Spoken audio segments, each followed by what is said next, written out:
All right, good morning, everybody. Welcome to a new year, 2025. So hopefully you had a great time at Christmas time with your family. Hopefully you enjoyed the new year, and we're off and running just like you are. All right, today we're going to be talking about the enterprise PMO, how to stay relevant in a changing world. This particular topic is something that comes up from time to time with questions when I'm doing training, where people will talk about their PMO or they'll talk about some of the guidelines of the PMO. And so I thought this will be a perfect topic to begin. This will be a perfect topic to begin talking about so that everyone has an opportunity to be able to see and hear some guidelines that will help you maybe in looking at an ePMO. If you're not familiar with the term ePMO, and let me get something up here for you to be able to see here. So it's popping up on one screen, but not the other. Let's try that a little better here. So you should see a slide coming up. There we go. Okay. So if you're not familiar with the term ePMO, that's an Enterprise Project Management Office. And so many of you are exposed to project management offices where it might be more divisional. It might be just for IT, or it might just be for operations. And so all the projects for operations go through that PMO, but everybody else kind of does what they want to do if they want to use project management processes or not. The enterprise PMO typically is something that is for the whole company. Now, maybe your situation's a little different than that, but typically that's what you're talking about when you're talking about enterprise PMO. That means that this organization of project management, they're looking at projects for the totality of the company. They're looking at how to run them. They're looking at guidelines. They're looking at how to reduce risk. They're doing and looking at it from a lot of different ways. Now, maybe your organization has typically been just a PMO, and you might be talking about an enterprise PMO. This is happening across the board, mainly to try to reduce the risk of what kind of projects you're running, and also to have some continuity of your projects. The enterprise PMO is becoming a hotter topic all the time because, once again, people are seeing the value of project management, but then what happens is you've got gaps in your organization and many of the different departments or different agencies, depending on how you're structured. And so people are starting to realize, okay, we're doing great over here, not so good over here.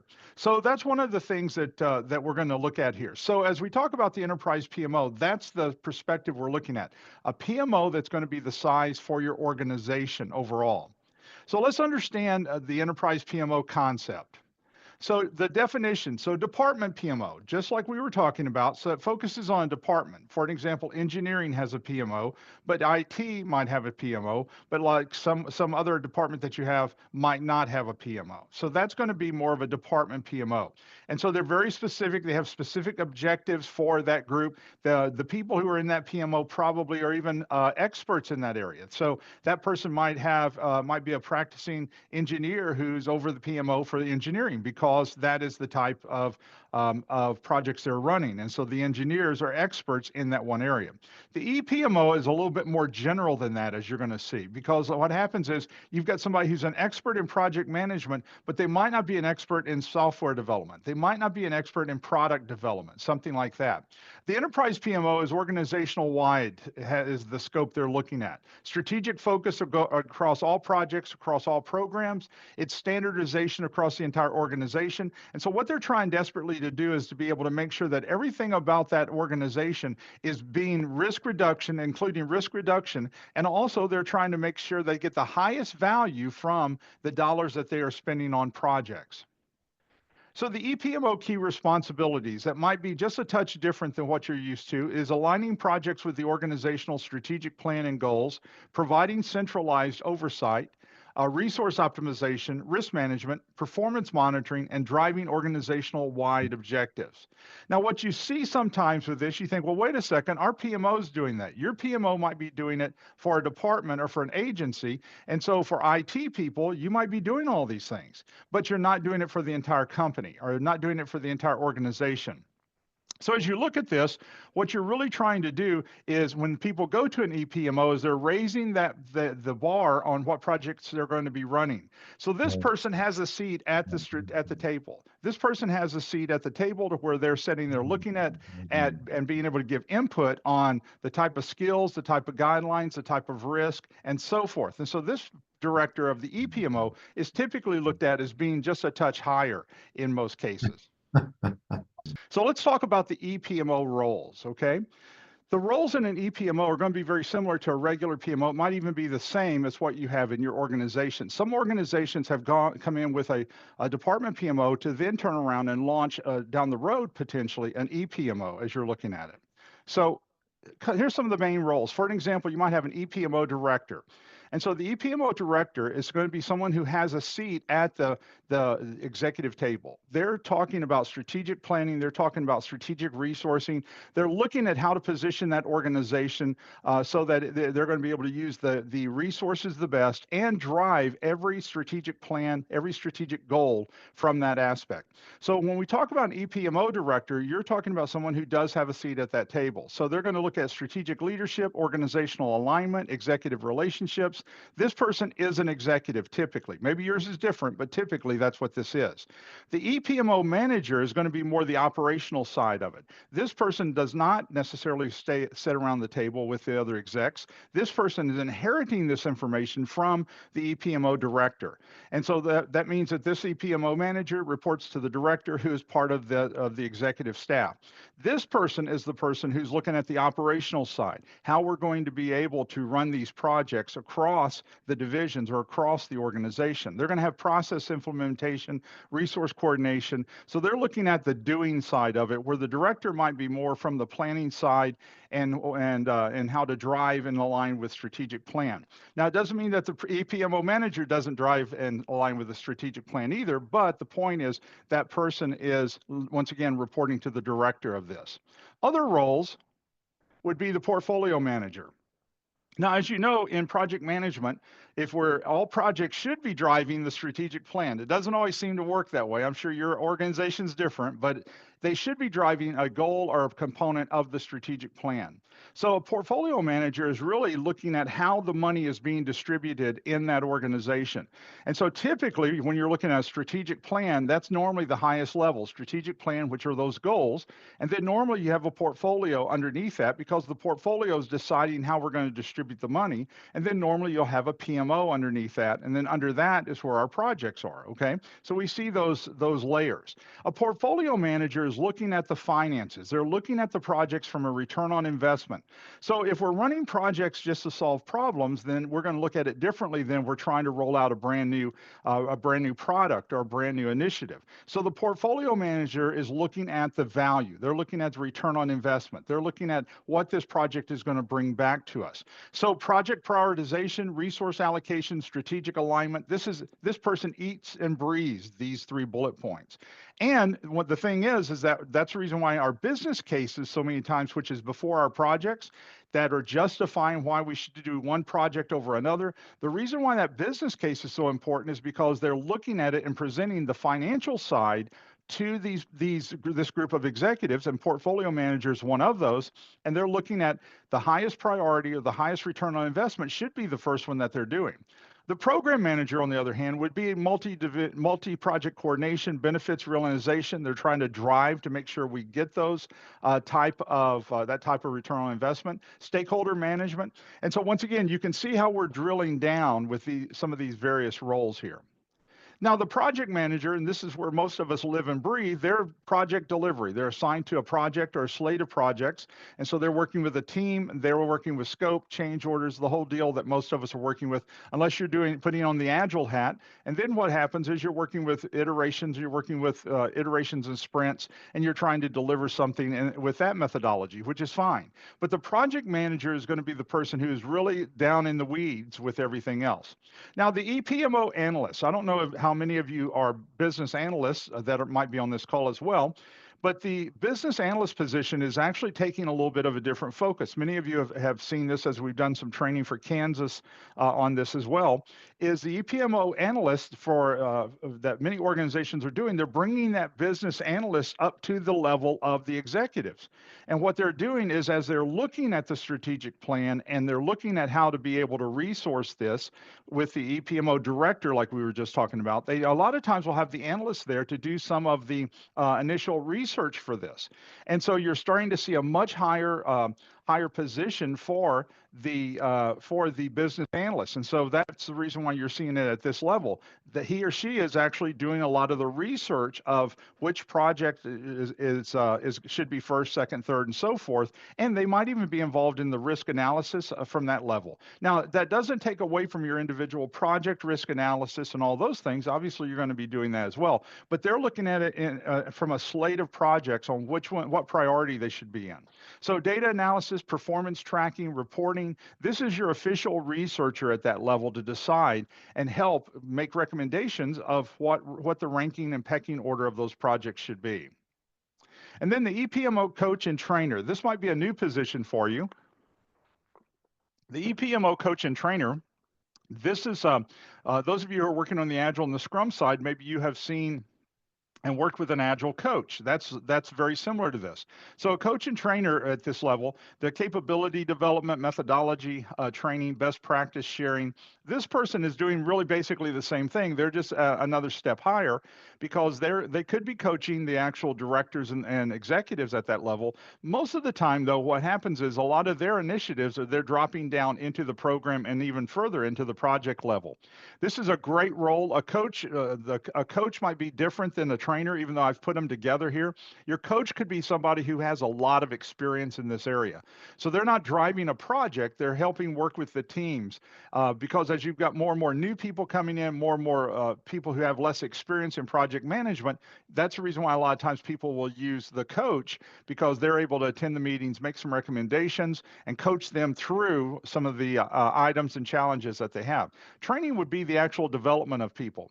Most organizations, and yours probably does as well, has a foundation of training that you take your project managers and your business analysts through. So that's great. However, what you're going to see in the next 3 years is you've got some specific training that you're going to want your people in if you're an EPO. And so EPOs a lot of times will coordinate the enterprise-wide training of what the basics should be for that organization, even though some of those agencies or departments might have very specific training. IT might have very specific training for some of their projects in addition to that, that the EPMO does compared to operations or compared to product development and so forth. So this is a new role that you're going to be seeing even more. So the EPMO levels of authority that you might look at would be, for an example, we gave you 3 types of EPMOs. This follows even what you see in PMBOK 7, where it talks about controlling, supportive, and directive. Now, those are still and have been the same levels of authority, even if you look in any of the PMBOKs recently. But the thing that's different here is this is being done at that highest level. This is being done at the executive level, not at the department level. So this means that these different types of PMOs are going to have something that's going to be a lot different at that level because they've got more people and more flavors of projects that are underneath that umbrella. So the EPMO duties that you're looking at would be looking at policies, standards, training, resources, processes, key performance index. The EPMO is they're looking at trying to create best practices. They're looking at what and how their projects should function, really pretty much for the whole organization, even though there could be some customized training pieces that every agency or every department needs. They're looking at it from the whole. And so here's how this is going to shift, and many of you are already seeing the shift happen within your organization. With the emergence of artificial intelligence, you're starting to see some of the things that we've had to do manually is starting to be done automatically, and AI is starting to be a piece of it. You're starting to see that AI is also working as an assistant, giving us additional ideas and additional information on things. And so rather than having to talk with 15 people, AI gives you an idea, you create a draft and talk to the 4 or 5 people, and they give additional input and look for things that maybe have been missed. And so what happens is it's speeding up a lot of the documentation or the reporting capabilities to where it could even be live. And I think you will see it live within the next 3 years. So EPMOs are having to look at this on how they're going to be able to bring in artificial intelligence into all of these areas as well. Now let's talk about the strategic framework of putting an enterprise project management office together. So first off, let's look at it from centralized. You have two different sides to this, and maybe you have a hybrid that I'm not talking about, and so that's fine. But a centralized EPMO, this is what we were talking about. That your EPMO is up here, and they're connected to that executive suite. The CFO, Chief Financial Officer, Chief Executive Officer, Chief Technology Officer, and you could have far more than what I've got here. My slide's only so big, okay? But the point is, the EPMO is part of that group. And so what happens is they influence, and you might actually even see with some EPMOs an actual box that is the chief project officer. And so there are some organizations that will actually have that. But the point I'm wanting to get here is that when we're talking about a centralized EPMO, then all of these strategic plans, goals, objectives, all of these things for problems and for new products are going through that EPMO. They're setting the pace, they're setting the ranking order, and then it's being distributed out to the project managers. Typically, when you have centralized, and maybe yours is different, but typically your project managers might even all work for the EPMO. And so rather than working as an IT project manager, you work for the EPMO, but you work on IT projects. Rather than working on being part of the construction department, you're running construction projects, but you still work for the EPMO. And so this would be centralized. The other one that we would be familiar with would be decentralized. This is very common. Many of you are working in this now. So when we talk about it, you've got your EPMO, but you've got all your different groupings here: finance, engineering, human resources, compliance, and every group kind of has their own project managers. Now, there's advantages to this. For an example, if I'm doing compliance type projects, and as some of you are, that compliance project, we understand kind of the rules of the game of what compliance needs to have and what they need to see. And we understand what people are looking for. We have an understanding of the compliance backgrounds, the cultures. And so what happens is, I'm an expert in compliance type projects. You might not be an expert over in engineering type projects, though. And so there's some benefits of decentralized. However, there's also some negatives. The negative is, rather than possibly looking at a totality of how we're running projects, we might be looking at compliance different than we are human resources, and probably are on some of the fundamental things. So there's a strength and a weakness in every one of these types of either of these types of structures. So let's talk about the 5 stages of a PMO and introduce you to these. And you can kind of rank where your PMO is on some of these. So let's start with the beginning. So in the beginning, an organization's running projects like all of us have done, and it's kind of you run it on wing and a prayer. I mean, let's be truthful about this. It's like, oh my gosh, I can't believe that just happened. What can I do to keep that from happening in the future? And there might not be a lot of documentation. You might not be using software, or you're using Post-it notes and all of those kind of things. We've all been there. So the beginning, the and so you think, okay, we've got to have some standards, so we're going to start a project management office. So you have a PMO. The PMO is working very well for you. It starts putting some standards in, and so especially if it was a directive PMO, which has the most control, then you would find yourself really being able to put some standards in. We've got some templates that we're wanting people to run, and a lot of times the PMO and the basic PMO is pretty much might be the standard. Might be even the standard. All three of those could be where you are right now, and many people are, and it worked fine. Here's the thing: there's nothing wrong with that. It works fine. But the piece that seems to be missing is that executive level piece. They might be setting the tone. And of course, it all depends on how many projects are coming down the pipeline. If you're only working on 3 projects a year, and so what happens is those 3 projects pretty much dominate all the project managers, all the project teams for those 3 years, you might not need an EPMO because the executives are already setting the tone with those three huge projects, and that's it. That's the only 3 projects you're going to work on. But many of you are not in that situation. Some of you listening today have 5 or 6 projects on your plate, and the other people on your team all are carrying something similar. And so now you're looking at, am I working on the most important project at any time? And we've all asked questions about what's the ranking. I don't have so much time, and I've got 3 projects that are all demanding demanding top billing. And then when someone says, well, they're all number one, that doesn't help any of us, does it? All right, so let's go past those three bottom ones, because a PMO, a basic PMO, and a standard PMO, those have a lot of similarities to it. We're putting together best practices, templates, forms. We have some guides and those type of things. But obviously, a directive PMO in any of those three would give you the most continuity. They have the most power, a directive PMO. Controlling is kind of in the middle.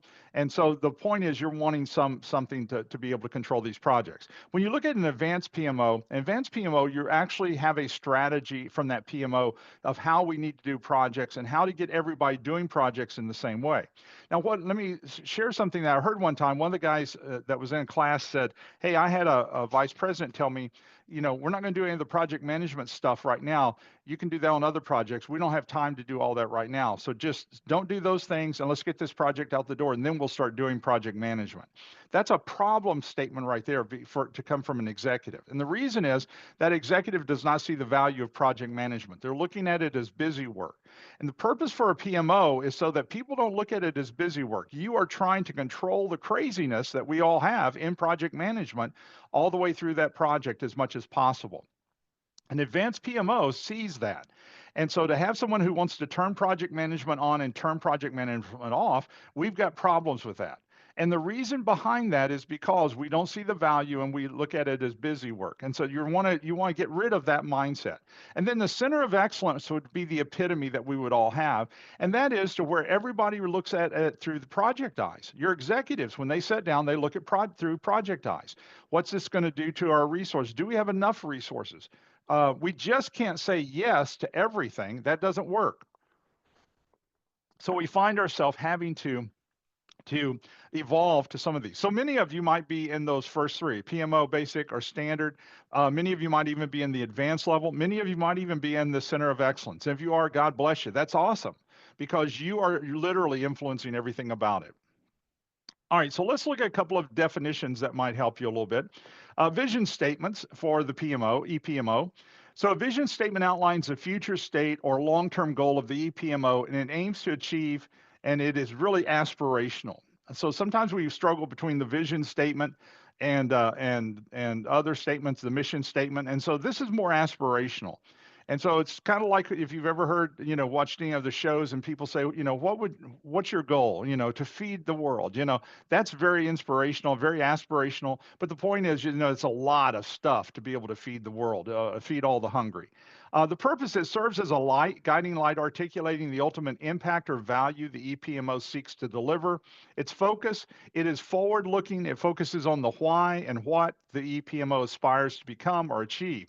So it's the why or the what, aspirational. So the tone is going to be inspirational, ambitious, motivational. And so I just gave you an example of one that I thought might help you a little bit: to transform project management practices to drive organizational excellence and deliver sustained business value. Now that sounds great, but we haven't told the how. We told the what and the why, but we haven't told the how.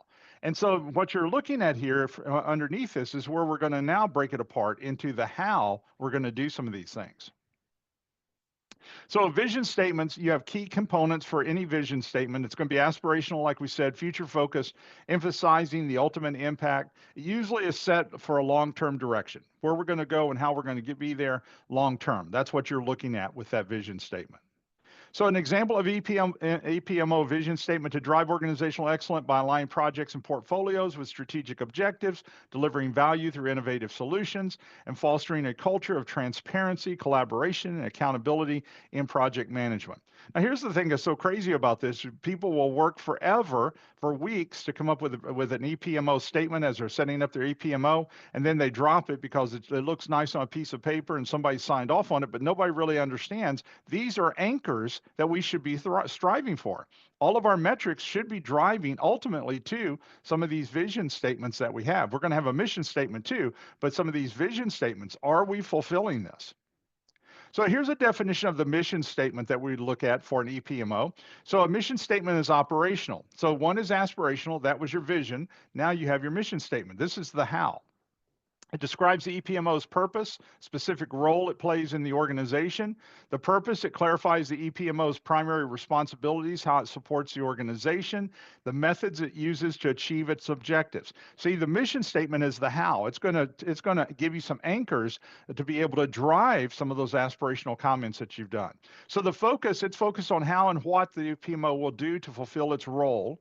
The tone is very practical, action oriented, focuses on execution piece because we've got to do certain things to make it work. So I just thought I'd show you a sample one to provide strategic oversight, standard project management practices, and optimize resources to ensure alignment with organizational goals.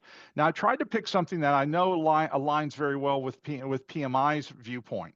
And the reason is that many of you might be working on a project and you're not sure how that project aligns with an organizational goal. I get it because that information has not been communicated down. It should have, but it hasn't been. But every project we're working on should ultimately be driving some particular goal or part of that strategic plan. So the EPMO mission statement could be to empower organization success, providing strategic oversight, fostering collaboration, and delivering excellence in project portfolio management, ensuring alignment with business objectives, maximizing value delivery. So you could see a lot of different pieces, but the big thing about the mission statement, it's operational, not aspirational, even though there are some components of motivation in there.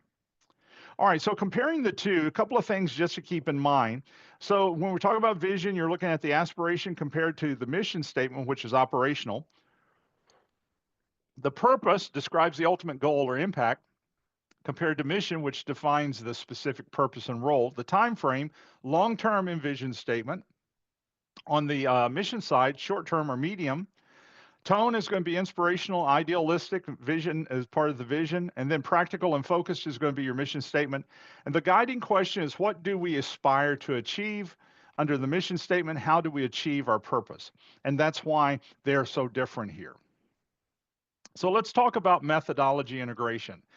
EPMOs are having to make a decision on how we're going to run our projects. What processes? Are we going to be traditional? Are we going to be agile? Or are we going to have hybrid? All of those can be very appropriate for this. So we're going to talk about the three sides. We've got waterfall, we've got hybrid, and then we have agile methodologies, okay? So an EPMO is choosing the project methodology a lot of times. Now, the EPMO that's evolving is looking at it as customizing that methodology based on what they're seeing with that project. So there's certain projects that absolutely should be traditional. There's certain that absolutely should be agile. And so the point is that they're when it comes into the hopper or the pipeline, a project does, EPMO is deciding this is going to be a traditional project. It deals with building 3 buildings out here, so it's going to be traditional. This one deals with a lot of unknown. We're hitting moving targets. Excuse me. We're hitting moving targets all the time. This one's going to have agile components. This has both. So we're going to do agile, or I'm sorry, we're going to do agile and traditional, which is going to be hybrid. So integrating the selection process for projects. So let's look at some of the differences with waterfall.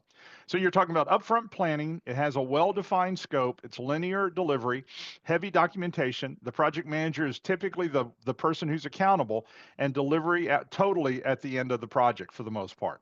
So those all have components of waterfall. So trying to do agile in these situations can be a challenge. The hybrid combines elements of traditional and agile, iterative delivery within boundaries, customized delivery, incremental value delivery, some documentation. So hybrid is blending the two of those. And so you definitely could have different phases of a project. One phase is very traditional. The other phase is very agile. And then the agile side is the one that is the most loose. And this is the one that a lot of times we have the least amount of experience with. So it's customer centric. The customer is still making decisions all the way up until right at the end of that project. And you're doing that on purpose so that the customer is hitting that moving target that they want. You have iterative development, extreme flexibility, adaptability, incremental value delivery, highly empowered teams, time-boxed approach, continuous improvement. So what happens in Agile that's interesting is that You're giving something to that customer for them to start looking at instantly. So you're not waiting to the end to get everything. This does not have a heavy duty change control process. This is really loose because the customer is wanting some things and the team is trying to fulfill that. And so you might be working through a product owner, you might be doing a sprint backlog, you might be doing retrospectives. All of those are going to have components for Agile. So let's talk about resources from the EPMO. Resource assessments in the EPMO, you identify the need, the current requirements, the future projections, skill gaps. So the EPMO is looking at from a strategic standpoint. Do our project managers right now have the skills they're going to need to run the projects that we have for next year? And this is going to be a big piece in the next 3 years because as we become more automated, as we look at more things that are going to be, that's going to include robotic, type projects. And of course, once again, AI is evolving like crazy. If any of you are messing with it, AI is evolving like crazy. And so, do my people that are running these projects have any experience in AI? And if they don't, how am I going to bridge that gap? Resource inventory, available skills, capacity analysis, utilization rates. So how are we going to be able to utilize these people? Is it possible if we're not skilling up our people, then what happens is that our people are not going to have the skills that we need for that next evolution of projects that you're going to see in 3 years. Forecasting, future demands. Where's everything going? Growth planning, skill development needs.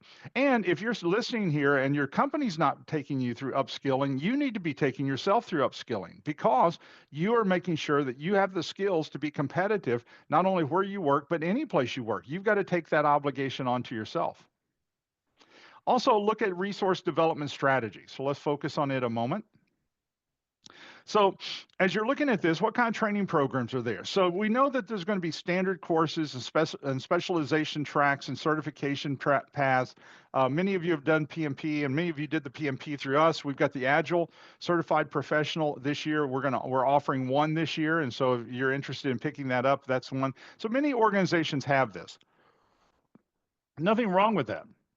But what you're looking at is what's the best method to be able to do this with people? What's the best method to be able to train our people? And so there's trainings that you're going to have the capability of being able to get that's going to give you a leg up in not only the projects you're working on, but the future projects. Delivery methods, you've got every kind of method, face-to-face, self-paced, virtual, coaching, mentoring, on-the-job training, all of those are there.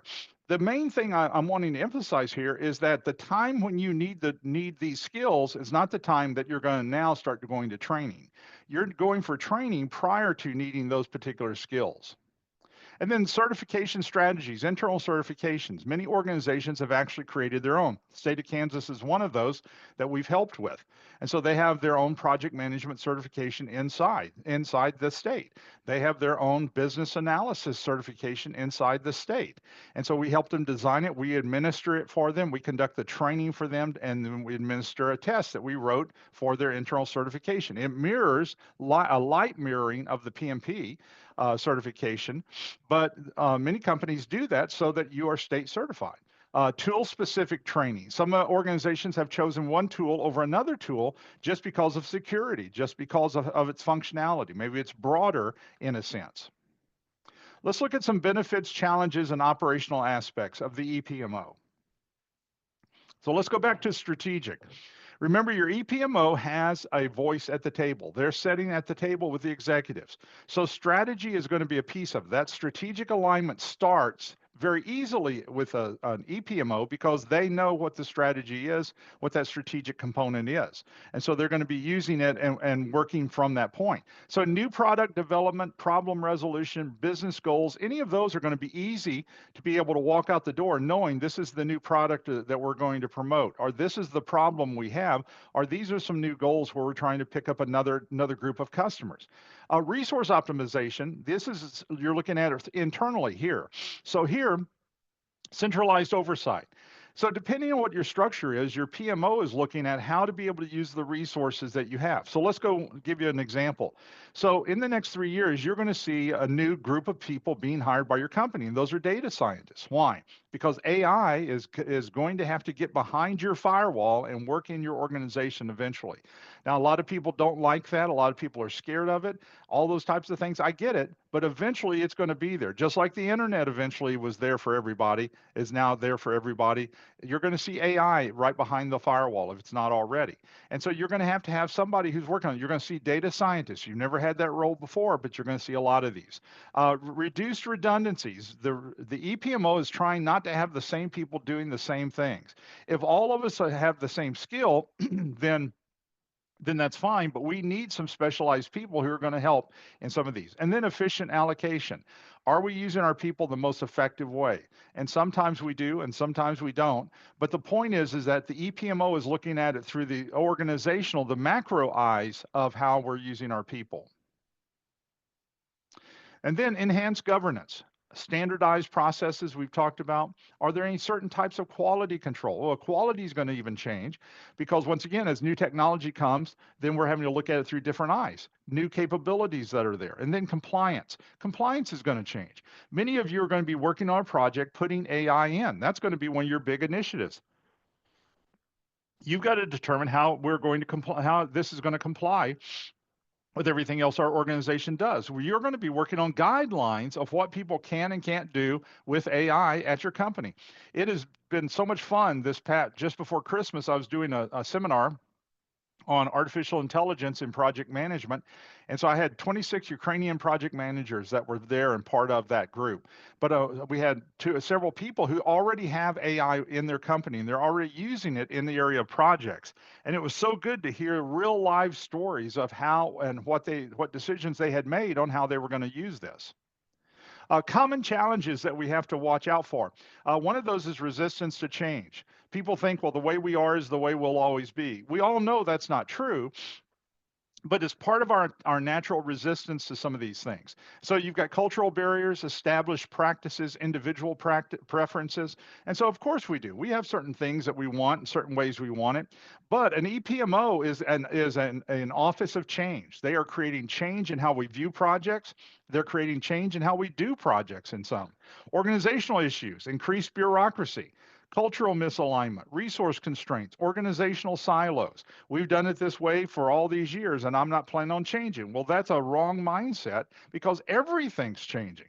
I mean, everything you and I are doing is being changed. Many of you, who, as you get online and you do anything, all of that is changing behind the scenes. One of the coolest things I think that I've recently heard with the AI stuff that's been happening is Amazon is now using AI to predict what you're going to buy, not based on what you bought in the past. If I bought light bulbs, last year, I get a link saying, "Hey, do you need light bulbs?" That's a no-brainer. I bought light bulbs last year. But now all of a sudden they start anticipating, do you need light fixtures? I've never bought a light fixture before, but it says, do you need this type of light fixture that bulb I bought last year goes into? And that's the piece that's exciting for us here. And that's why AI is going to be driving so many of these things in projects, is because people are wanting that capability for that. So you're going to be on the side of how do we implement some of these things. Now, maybe your organization's different, but you got in the next 3 years, look and see if some of that happens. Okay. All right. The other piece is going to be implementation concerns. Compliance compared to innovation. There's a lot of innovative stuff, but we're looking at the side of compliance. How can we control this and make sure this doesn't hurt us? That's going to be the challenge. Those of you on the cybersecurity stuff, my goodness, your expertise is going to be needed. Adoption rates. How fast can we get everybody trained up to where we're running projects correctly? And then process standardization.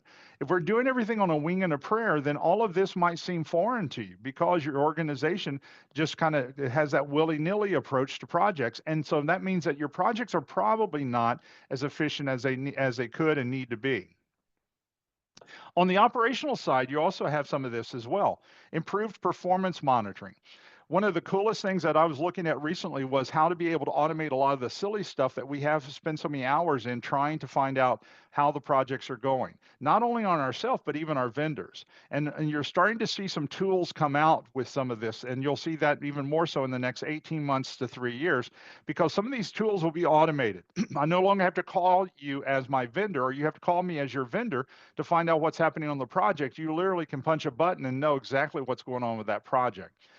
Real-time metrics, that's what they were calling it. And that's going to make a huge difference because I can know that. Decision support, where data-driven decisions is what we should be doing.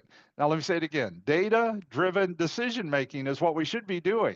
How many times have we all have done this. We made a decision based on our best guess and on gut feeling because you had no data to support it. Shouldn't be doing that, but it does happen. And then the last would be timely interventions. Is it possible for us to find out something ahead of time and be able to catch something and get baby steps to fix it rather than waiting till something explodes? So that's that's another piece that you're going to see happen tremendously this year. Scalability, flexibility, adaptable operations, growth accommodation, change responsiveness. Is it possible for us in our projects using an EPMO to be able to have better operations of our projects? And the answer is yes, because you have structure. If you have no structure and nobody is working with you, then what happens is that everybody kind of does their own best practice, which we know is terrible.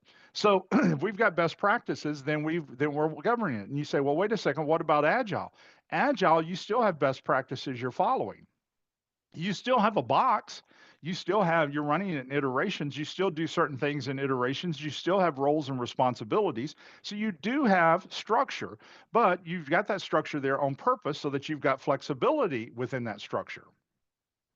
So EPMOs are going to drive change. They're going to change your organization. And most of the time, what you're going to say is, you know what? I wish we had done this earlier.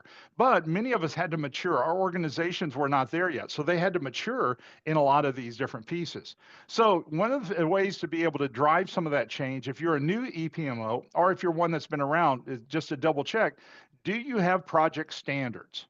I'm not saying just on the traditional side. I'm saying if you're using agile or hybrid or if you're using waterfall, do you have standards?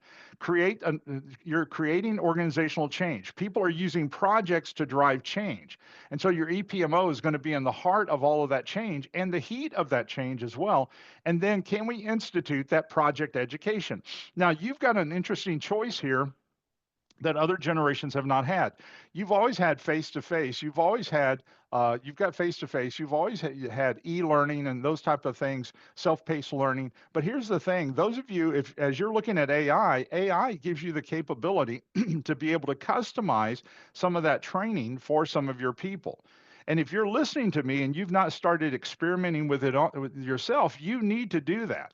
You need to jump on a free, go to ChatGPT and sign up for something free and start experimenting with it. Because one of the things this is, the education component of this is enormous to be able to educate you in something you don't know. So I'm a doctoral chair, and so I had a student who had a reference point to a theory that I have not looked at since I graduated with my PhD. And so I jumped on Chat GPT and I wrote my prompt and I said, I've read this before, but I'm not current on this particular methodology and strategy. And so educate me as if I'm a seventh grader. That's what I said. I want it simple. And so in about 5 seconds, it educated me on this strategy. I read it. I asked a couple of questions of ChatGPT to make sure I understood a couple of points. I remembered what it was talking about. And then I was able to read that doctoral dissertation component and know what that particular topic was of something that I hadn't looked at in years. So you have that. You're going to be able to use that as an EPMO.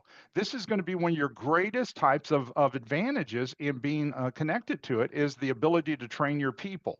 And so that's going to be beneficial for you. Operational framework. So let's talk about how we're going to operate that EPMO. So critical knowledge areas. We know that everything we're doing, data is going to go through an evolution in the next 18 months to 3 years.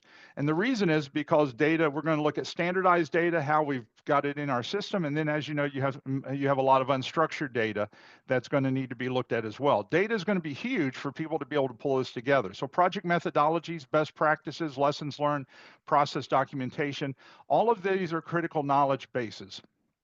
We need them desperately to be able to understand what and how we're going to be able to influence our projects and run projects more efficient for the organization. But it will also show you gaps, and that's what you're looking for. What do we have a tendency to miss? And so the gaps of 20 years ago will probably not be the gaps that your current organization has in working with this. And then knowledge repository, huge. Data storage, archiving systems, retrieval structures, security protocols. You're going to eat, breathe, and live in this, even though you're not the compliance person. And listen, God bless all the compliance people who are on this call and at your organization. They save us every day. They save us from crazy stuff and harmful people. But you're going to be part of this because your project information is going to be stored like this. Your EPMO is going to set up certain types of standards of how and why things look a certain way. And you might be frustrated because if we've been archiving all these years and nobody uses the archive, the thought is that information is not worth anything. You're getting ready to see an evolution right here because now the technology has caught up with the processing power to be able to use the data, structured and unstructured, in a very powerful way. So those of you who are working in this right now, this is going to explode for you. So from an EPMO standard, you're going to see some new standards eventually come for this. Let's talk about vendor and contractor. Exciting as we look at this as well. Your vendor and contractor management, you have different types of contractors and vendors. And so you could have technology providers, as I know many of you do, consulting firms, training providers, infrastructure vendors, legal compliance support. You could have a lot of these. The EPMO, a lot of times, though, will lay some foundation and will get certain vendors under contract to where every department or agency is not having to create a new contract or go through the procurement process. So they are basically becoming like a vendor management office sometimes with certain caliber or certain types of vendors already under contract. That speeds your project up and that helps everybody be able to move in a totally different direction. That's a positive event. Relationship management, contract oversight, performance monitoring, quality assurance, compliance verification. Your EPMO will be an oversight component for most of your project managers, and rightly so, because they do and are normally part of the contract. Your EPMO might be signing the contract so that your department doesn't have to go through the procurement piece. So they know more of what the contract says or doesn't say. The performance, they're expecting a certain level of performance from that vendor. What level of quality and so forth. All of those can be a heavy duty piece of this. And then quality assurance and improvement. Continuous improvements being driven by Project Management Institute in everything. The PMBOK 7 has this. The new PMBOK 8 that they're working on right now, I'm sure is going to have a large component of this. So when they're talking about continuous improvement, not only are they talking about just the project, but they're talking about the project people. So we're talking about skills and the ability to do stuff differently in 3 years that we don't do right now. So from a performance standpoint, you're looking at KPI tracking. That's key performance indicators. Key performance indicators. Success metrics, quality indicators, process enhancement, regular reviews, feedback integration, methodology updates, best practice adoption. So all of this for continuous improvement from a project standpoint. How can we do our project better in the future than how we're doing it right now?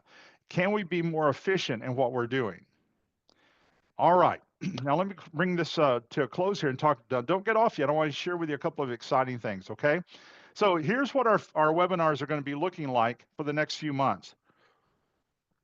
If you did not sign up for the year, go ahead and tap into our website and do that. In February, we're going to talk about the role of emotional intelligence in project leadership. And so we are driving leadership even in our project teams. And so we're going to talk about emotional intelligence. March, we're going to talk about the art of change management using projects for guiding organizations through transformations. Listen, you're getting ready to experience this. So we're going to try to do something on the webinar to talk about this. April, managing multiple project environments, how to avoid overload and burnout. So we're talking about running a traditional project running an agile project, and how to run hybrid projects. So there's going to be a lot of components here. You'll have a lot of hats. And then May 9th, we're going to be talking about project portfolio management, maximizing the return on investment. So we're going to go right back to that portfolio level and talk about some of the challenges that portfolio managers have for projects. And we're going to talk about, once again, what should be our viewpoint in some of these. In 2025, this year, these are our mastermind groups. We're going to be starting one on Monday. It's free. Mastermind is a free 5-day course. It's asynchronous, so it's about an hour a day is what it takes, and so you sign in when you'd like, but it talks about getting people ready and their documentation ready for the PMP certification. And so I got 3 next year, so we'll run anywhere from 20 to 40 people in these.